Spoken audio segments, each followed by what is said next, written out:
الله نحمده ونستعينه ونستغفره ونعوذ بالله من شرور أنفسنا من يهد الله فلا مضل له ومن يضلله فلا هادي له ونشهد أن لا إله إلا الله وأن محمدا عبده ورسوله صلى الله عليه وعلى آله وسلم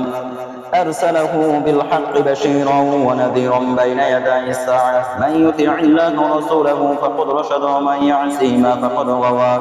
أما بعد فيا أيها الخلان لقد من عليكم المنان إذ بعث فيكم رسولا من أنفسكم بالكتاب والسنة وشرفكم بعطاء الأسوة الحسنة وهو محمد بن عبد الله الهاشمي خير الأنام صلى الله عليه وعلى آله وأصحابه وأزواجه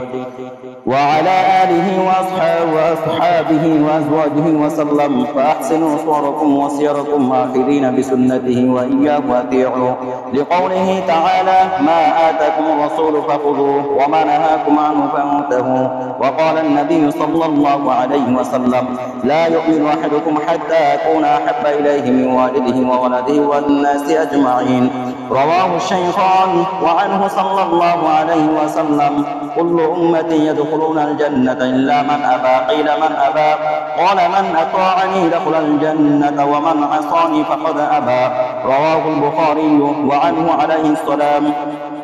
من أحب سنتي فقد أحبني ومن أحبني كان معي في الجنة رواه الترمذي وعن النبي عليه الصلاة والسلام من تمسك بسنتي عند فساد أمتي فله أجر 100 شهيد رواه البيهقي وقد جاء في الحديث يأتي على الناس زمان الصابر فيهم على دينه كالقابض على الجمر رواه الترمذي اللهم اجعلني والمسلمين صابرين على البلاء ومتمسكين بسنة الهدى وغانمين بالدرجات العلى بارك الله لنا ولكم في القرآن العظيم أعوذ بالله من الشيطان الرجيم قل إن كنتم تحبون الله فاتبعوني يحببكم الله ويغفر لكم ذنوبكم والله غفور رحيم الحمد لله نستعينه واستغفره ونعوذ بالله من شرور أنفسنا من يهد الله فلا مضل له ومن يضلله فلا هادي له وأشهد أن لا إله إلا الله وحده لا شريك له وأشهد أن محمدا عبده ورسوله صلى الله عليه وسلم أرسله بالحق بشيرا ونذيرا بين يدي الساعة من يطع الله رسوله فقد رشد ومن يعصهما فإنه لا يضر إلا نفسه ولا يضر الله شيئا أعوذ بالله من الشيطان الرجيم إن الله وملائكته يصلون على النبي يا أيها الذين آمنوا صلوا عليه وسلموا تسليما اللهم صل على محمد عبدك ورسولك وصل على المؤمنين والمؤمنات والمسلمين والمسلمات وبارك على محمد وأزواجه وذريته وعلى النبي صلى الله عليه وسلم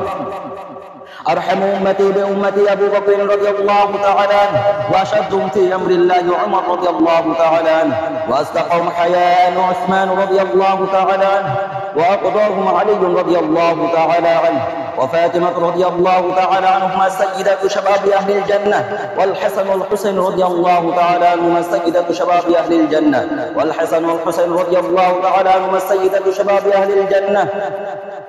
اللهم اغفر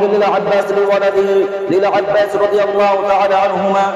وولده مغفرة ظاهرة وباطنة لا تغادر ذنبا الله في أصحابه لا تتخذهم غرضا من بعدي فمن أحبهم فبحبي أحبهم ومن أبغضهم فببغضي أبغضهم وخير أمتي قرني ثم الذين يلونهم ثم الذين يلونهم والسلطان ذل الله في الأرض من أهان سلطان الله في الأرض من أهانه الله إن الله يأمر بالعدل والإحسان وإيتاء ذي القربى وينهى عن الفحشاء والمنكر والبغي يعظكم لعلكم تذكرون فاذكروني أذكركم واشكروا لي ولا تكفرون